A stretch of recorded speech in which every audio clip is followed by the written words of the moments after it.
Hey, I'm Alex Radcliffe from Board Game Co. Have you ever sat there and wondered, I want a board game with the Sentinels of the Multiverse universe, with the Defenders of the Realm gameplay, designed by Richard Lanius and the Sadler brothers, and that's what I want? That's a very specific wish, but if that's something you did think that you wanted, well, Freedom 5 is that game.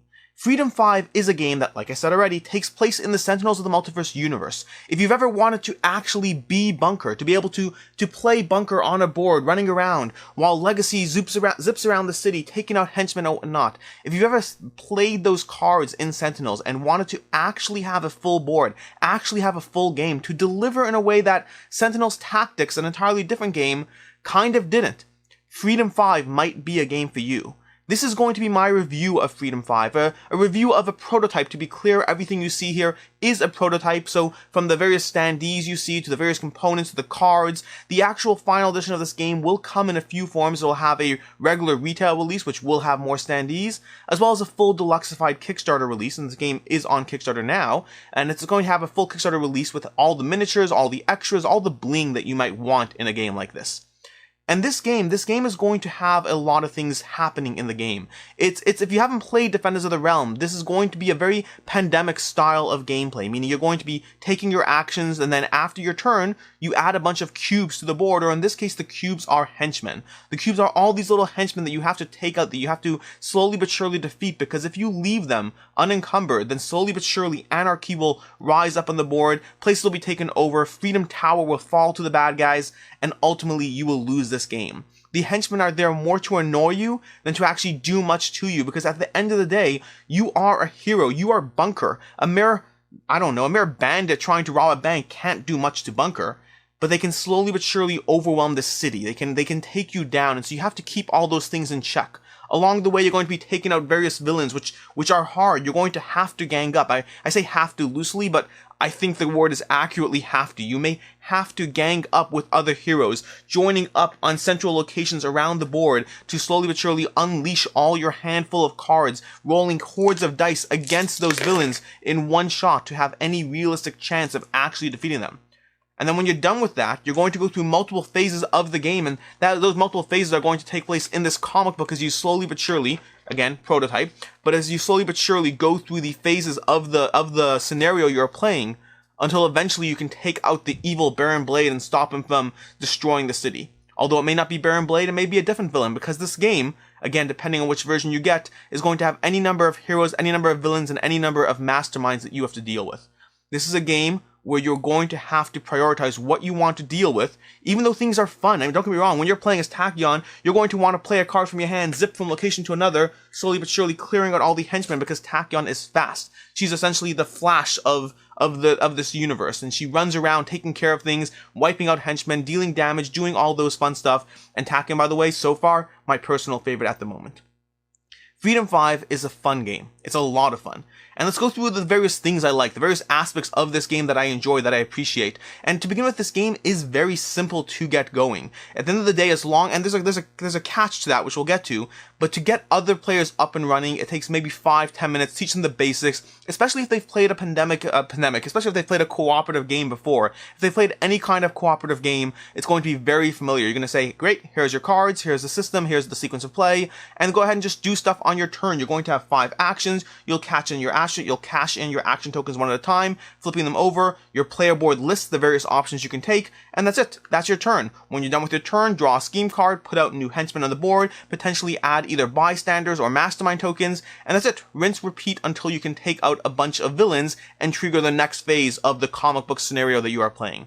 That's basically it. It's really just an easy get-going sequence of play. There's a lot more maintenance stuff to be on top of, but as long as you have a single central player who knows that stuff, that will be enough to actually keep things moving along. I will note though, if you have more players who know what's going on, it will move the game along faster because of the fact that more players, more hands in the pot can help you to put the tokens on the board as needed, to put out a few henchmen wherever they're supposed to be spawning. Having more people involved in the setup, more people who know what's going on, will help speed up the game time, the play time of the game. But actually getting people up and running, very simple out the gate. The whole game is is amazingly fun because this game does what many other hero-based games I have played have not been able to do successfully. Games like Marvel United, which I love, games like The Reckoners, which I love, at the end of the day, both those games didn't give me the feeling of the heroes involved. They didn't give me that feeling that I was a hero rushing around doing stuff. Because Marvel United is a ton of fun. Again, it is a ton of fun. I like that game. Same with The Reckoners, but you don't feel like you're doing hero-y stuff. You don't feel like you're Tachyon zipping around the city. And this deck of cards you have for each hero, you're going to be slowly but surely dealing with your hand of cards, and you can go ahead and play Blinding Speed and then zip to a location on the board, wiping out a henchman.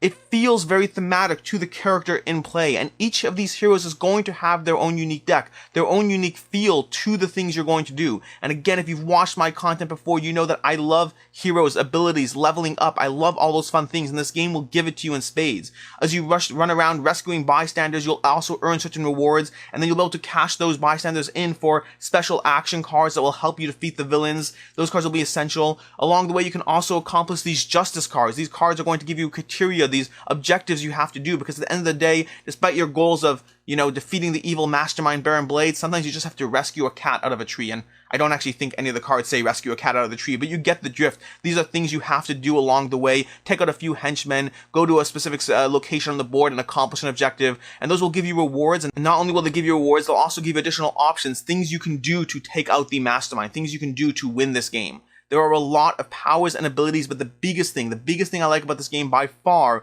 is the fact that you feel like a hero. You feel like you are doing hero-y things, and each of these heroes, the ones that I have played with, I think I've played with all 5 of these across multiple plays, but each of them brings their own flavor to the table. Bunker is simultaneously defense and chunks of damage. Tachyon zips around the board, being able to do what you want. Legacy flies from location to location, as well as empowering all the other heroes. Absolute Zero has a control of the board, a lot of control and keeping the henchmen down, keeping your heroes occupied, while also throwing up ice shields and doing whatnot, casting little shards of ice, taking out henchmen here and there.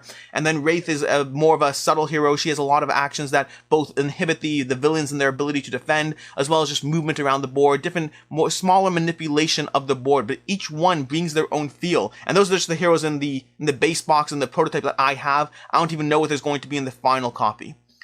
But at the same time, as much as I like this game, as much as there are many things about Freedom 5 that I thoroughly enjoy, there are some things that I don't at the same time. And those are going to range a bit, and we'll go through each one at a time. But to begin with, the story doesn't really do it for me. And this is not really something I don't like, it's something I just don't care about, which is, we have this whole comic book scenario, and Baron Blade's doing this, and he's taking down the city, and he's attacking the city because he can't possibly defeat Legacy. And you go through those sequences, and it goes through the steps of the scenario book one at a time, and you're like, great, I got this, I got that. And that's great. I think a lot of people are going to like that. A lot of people are going to be pulled in by it. For myself, I just don't care, and it kind of just feels sequential. I'm just that my goal, as far as I'm concerned, is take out 2 villains, flip a page. Okay, great, do this, flip a page, and do that. I tend to be someone who's less drawn in by the story, so that's something just doesn't really do it for me either way. As far as the hero decks themselves, as much as I like the hero decks, and this is also a pro and a con situation, because I like those hero decks a lot. I like feeling like a hero. I like being able to play a certain card and fly across the city, or re-roll my dice, or do different things that each character has their own feel to it. I do enjoy that. But they're also a little samey. They have these somewhat small deck of cards with a lot of repeated actions in those cards. So at the end of the day, while you have this full deck over here, there's somewhere in the range of 6 or 7 unique actions per deck, which is both a pro and a con. It's a pro because of the fact that you have a certain degree of reliability, that you can pull the right card at the right time, and that reliability is nice. Knowing that I can draw 3 cards with Tachyon and be able to be more likely to draw one of my cards that lets me zip from location to location to location, clearing a bunch of henchmen, that's very useful. But it also loses a bit of the magic of drawing that special card, and I believe each of the hero decks does have like 1 or 2 unique cards that are more special than the rest, and those are fun when you draw them. But I wish that there were a little bit more going on there. And I will note, in the Kickstarter, they have this sequence of play, they have this sequence in the campaign mode, where you will have this hero crafting system where you can add cards to your deck. And I haven't experienced that. But I think that might be that little extra push I'm looking for in these hero decks, because the consistency is nice. The consistency is a fun thing.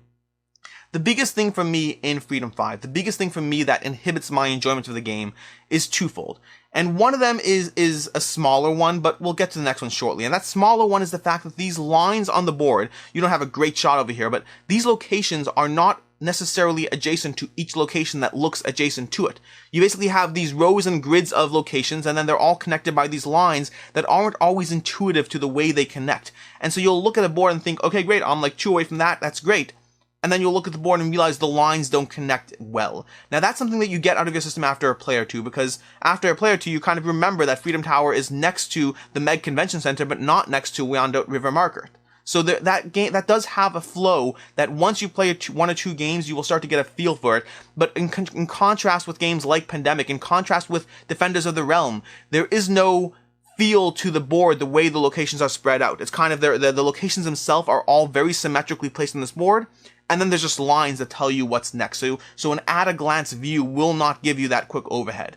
And the second thing, and far more importantly to me, is the game in its current implementation, and I focus on the word current implementation, is more fiddly than I would like.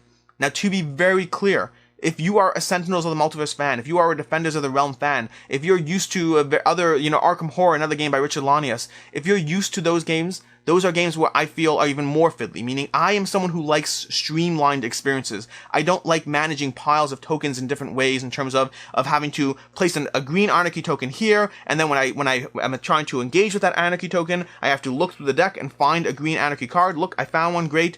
There's a lot of small sequences of play. When a location gets overwhelmed, you're going to take one of these henchmen and add it to the associated villain, and then when the villain gets overwhelmed, there's another sequence. The game has multiple sequences that someone at the table is going to have to know, and they're a drop more fiddly than I would like. Now, like I said already, if you like Sentinels of the Multiverse, I have played Sentinels of the Multiverse, and I tell you this is significantly less fiddly than that game. Defenders of the Realm I can't compare to as much because it has been a very long time since I played it. I played it one time way back in the day, but if you want to compare it to like Arkham Horror again, for instance, this is lower than that. At the same time, despite being lower than those 2 games, there is a degree of fiddliness to this game that inhibited the fun I was having to a degree. I love zipping around the city. I love doing these things. I love drawing cards and having a great hand. I love teaming up with the heroes against the villain and having an epic showdown, and then either winning or possibly just missing as they randomly relocate to a new location, healing 2 damage. There's a lot of fun things that are very hero-y about this game. And then in between those things, I have to fiddle with a bunch of tokens, placing them on the board, dealing with all the maintenance that the game provides. And maintenance in any game is going to be inevitable, especially in a cooperative game where inherently the flow of the game is you do something helpful, and then the game does something bad, so that maintenance is going to be there no matter what you do. But I find myself wishing it had been a little bit less. In terms of Freedom 5 and my final thoughts, Freedom 5 is a game I very much enjoy with the caveats. And I talked about it already, but basically, I loved the good moments in this game. I love the feel-good moments. And when I first played this game, I reached directly out to my very first play. I was 20 minutes into it, and I just unboxed it, and I was talking with Arcane Wonders in terms of communicating with them about the game and the rules and making sure everything was clear. And 20 minutes in, I sent a message saying, I'm having a blast. This game is so much fun. I love what's happening here. I love the cards I'm drawing, the feeling of being a hero this game gives me. Because the only game that really rivals that feeling for me personally is Marvel Champions. Not Marvel United, Marvel Champions, and Marvel Champions doesn't have that board feel that I also like. And so I kind of got the best of both in this at first, and that high is certainly there. But at the same time, that fiddliness is something that I don't personally like. And again, when I say fiddliness, I want to be very clear, that's my own personal criteria for what I look for in games or not. And I will note at the same time, because I communicated this feedback to Arcane Wonders, it is something they're still tweaking, playtesting, implementing, and so that's something to keep an eye on for sure, which brings me to that last thing I like to talk about in reviews, which is longevity in my collection. And Freedom 5 for me right now is a game I want. I want to have this game in my collection. But if it stays in its current form, if it's something that the fiddliness isn't slightly more streamlined to a game that's better for me, my own personal preferences, then it's something that I don't know if it would stay over time. I'm not sure, because keep in mind, there are so many aspects of this game I haven't experienced yet. I haven't experienced the variety of heroes you'll potentially be able to get depending on where or how you get this game. I haven't experienced the campaign mode or the hero crafting that will let you level up your deck, the different villains, the different masterminds. I haven't experienced a lot of aspects of this game that I want to enjoy. So I know where this game is currently in my highs. I know where the fiddliness brings it down a bit. I don't know how much higher it could get or how much lower they're going to streamline out that fiddliness. As of right now, in its current implementation, I enjoy Freedom 5 and I highly recommend Freedom 5. With that caveat, just be mindful of the fact that I personally don't like the current fiddliness, and we'll see how that plays out in the final implementation. I'm Alex Radcliffe from Board Game Co. I hope you found this review helpful. It's mostly pro, 85%, 90% pro with a little 10% con going on in the background. If you have any questions at all, let me know in the comments down below and I will be happy to answer them. Until next time, have a good one.